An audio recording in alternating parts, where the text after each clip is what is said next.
Hey guys, welcome back to another video. So today we are doing a video that I'm pretty sure you already know how to do, but I'm going to be showing you how to plant seeds and plants that have already sprouted, but you need to transfer to a different pot. Okay, so we got our soil in our cup, but before we do anything, what is your favorite type of soil? Organic soil. Organic compost is what my favorite type of soil is the organic soil with Get off the table. With it's nice and moist and it smells good. That's my favorite. And it doesn't have chemicals in it. No. It's my favorite. I can't really get it because it's very expensive. Because my mom won't let me get it a lot. Maybe you have 2 bags on the back porch. For me? Yes, those 2 pink bags. That's why I haven't used them yet. They're yours. I didn't know. I didn't know that. Okay. I need to build her a garden bed though. Yeah. So we got our soil and we got our seed. No peas. So, our video's backwards. Hey, if you're hard to do a video with dogs growling and fighting in the background. If you're looking for just one plant, because if you're kind of bored and you want to just plant a plant in this type of season, this is a good one because you can put it straight in the ground right now. I recommend putting it in a pot first. What do you think? Would you recommend putting it in a pot first or just putting it straight in the ground? That particular seed, the snow pea, since it's already the correct season to put it directly in the ground, which is called direct sow, I would go ahead and direct sow. Now, if you were trying to plant something that this is the wrong season for, let's say tomatoes. It's not quite warm enough yet. It will be soon. Texas says March to May. Actually, tomatoes you plant, I'm trying to remember how long after. I know you want to plant it after your last frost. I can't remember how many days after your last frost. Let's see. This particular package is pretty generic. It doesn't give you that information. But if it's still getting close to freezing and you still have a chance of frost, you don't want to plant tomatoes directly in the ground yet. So those you would pot if you wanted to start them now. You want to plant them after your last frost, and I think the last frost for our region is currently estimated to be March 15th. That can be right or wrong. It's a guess, an educated guess, but that's one reason I like to start my tomato plants inside. So I am going to be starting these this weekend in some pots under my grow lights. Go ahead. Okay, so say hi to Max before we begin. Hi, Max. My favorite. He's spoiled by me. Anyways, so gonna take a seed. Yeah. I have ink all over my hands. This is Maverick coughing all over everybody. He needs some more medicine. This is very silent, just under the table. Yeah, she was pushing the table across the room. Okay, so we have this, and this is marked 1/4 inch, 1/2 inch, and 1 inch, right? Okay. The depth. Yep. So that's 1/4 inch, 1/2 inch, and a whole inch. She measured them. So this is a fancy, well, not fancy, but a fancy little garden tool. So let's see, how many inches? It's not fancy, and it's cheap. Depth 1 1/2. So about here, right? It does say 1 1/2, which is surprisingly deep.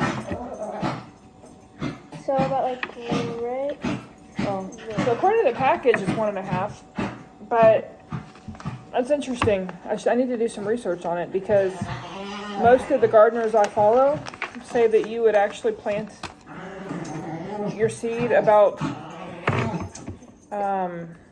the width of the seed, I think is what they say, or 1 1/2 times the width of the seed. So that would be a quarter to a half inch at the most, not 1.5 inches. Quarter. 1.5 seems pretty deep. So what we should do, plant a cup. We'll do like 4 in here. Mm-hmm. Do 2 of them at the depth that the seed packet says, and do 2 of them at a 1/2 inch. We'll see which ones come up.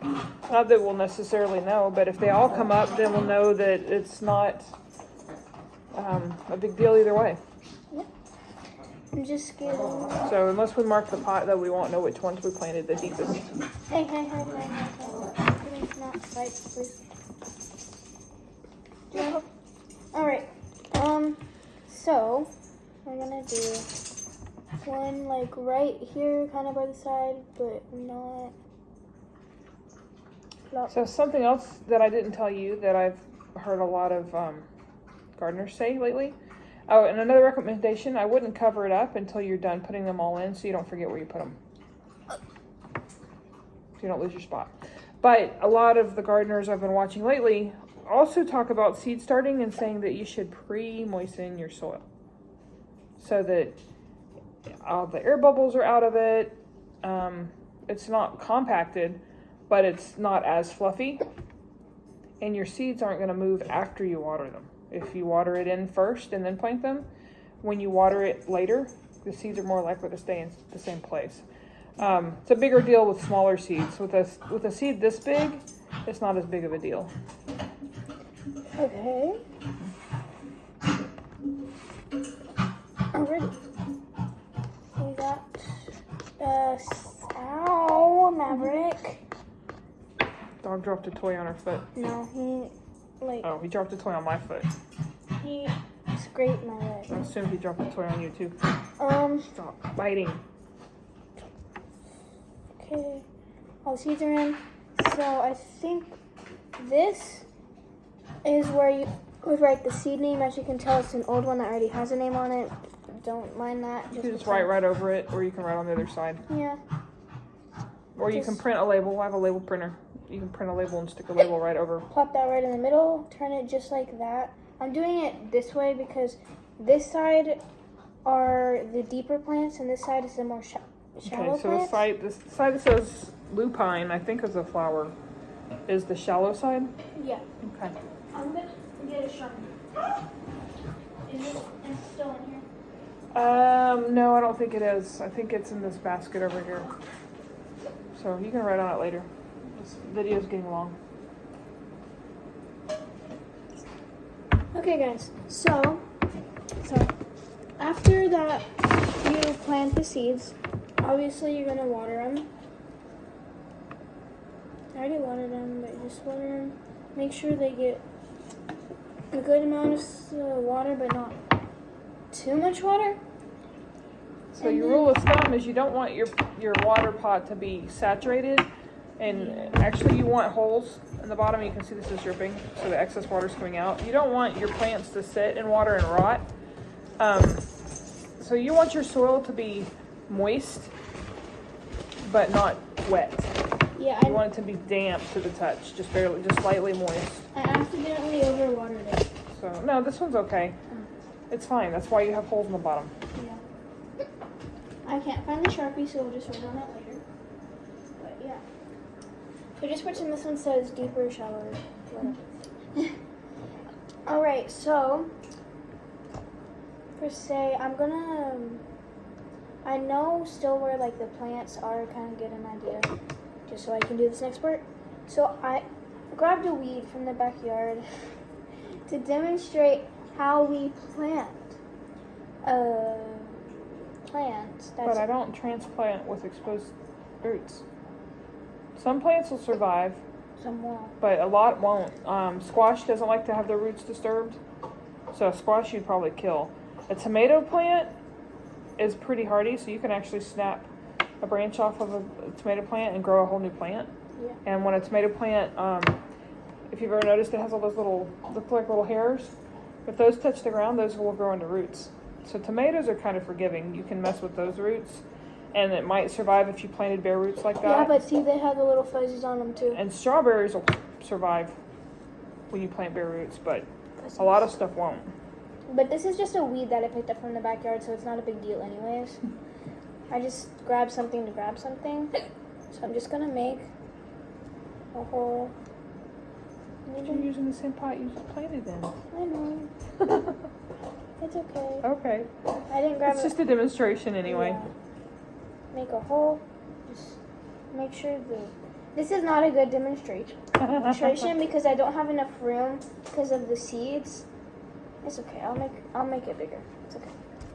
But you just wanna kind of like get a big hole in there, and it's still not a good thing, but kind of holds. So when you're planting, the hole needs to be slight, just a smidge deeper than your plant roots go, and it needs to be wider. So you get your plant in there, and then you can fill it in around it, so that it sits in there well, and you're not damaging or messing with the roots. Well, we'll do a real demonstration later when some of the plants come up that I've got in the shed. Yeah. I have calendula flowers that are already coming up, so that might be our next one. I love dirt. And then you just water it with, obviously, and get just around the plant. And done. Alright. Put it. Oh, I made a mess. Now she gets to clean up the mess she made on our table. Yeah. We normally do this outside, but it's dark. Yeah, because I just now decided to do this video. Because I thought it'd be a good idea. Are you ready to say goodbye? Yep. Alright. And just like on my last video, I have a bunch of seeds to give away. If you're looking for some seeds, you want a free pack of seeds, I'm going to pick a few people. So just comment below with what type of seed you would like to receive for free, and I'll pick a few people. Bye. Have a great night.